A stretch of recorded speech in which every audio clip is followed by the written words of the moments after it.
Hello everyone, my name is Ashani and I'm a clinical psychologist registrar at Prosper Health Collective. This month at the practice we have been focusing on the theme of perfectionism, and in today's vlog I'm going to be talking a bit about the cycle of perfectionism. Now, to understand perfectionism, it can be helpful to conceptualize how perfectionism may have been developed. And oftentimes, these patterns can be linked to an individual's early life or early life experiences. For example, having high achievements may have been reinforced early in an individual's life, or certain types of behaviors around perfectionism may have been modeled in the early environment by others. And based on an interaction of these type of factors, an individual may start to have developed a certain patterns of beliefs around the theme of perfectionism, as well as certain rules and assumptions based on these beliefs. That may have been developed over time.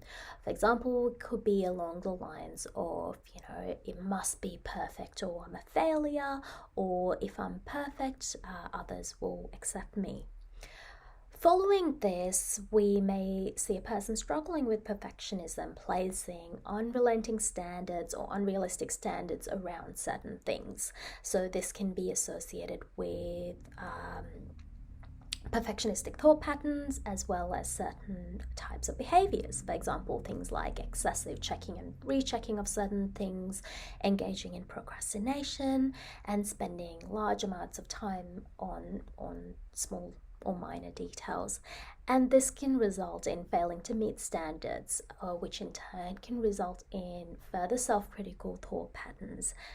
And it can be associated with feelings of anxiety, low mood, and frustration, and it can start to impact on certain areas of in an individual's life. And this can in turn set the cycle in motion again and keep the cycle going. An important way to break this cycle is by firstly understanding what this cycle might look like for an individual. So being aware of the certain thoughts and behaviors and other patterns, and understanding what role each of these things might be playing, and starting to shift some of these factors. Now, the type of therapeutic interventions for perfectionism include cognitive behavior therapy, or CBT, and acceptance and commitment therapy. And within these intervention strategies will include things like changing perfectionistic thinking patterns, so things like challenging unrealistic thoughts, challenging or reducing perfectionistic behavior. So for example, by setting behavioral experiments, or setting realistic and attainable goals for the individual. Now, I hope that was helpful in understanding the cycle of perfectionism. As always, if you or a loved one is struggling with perfectionism or requires support in any other area, please reach out for support and feel free to contact the practice. I hope to see you next time. Until then, I hope you have a lovely week.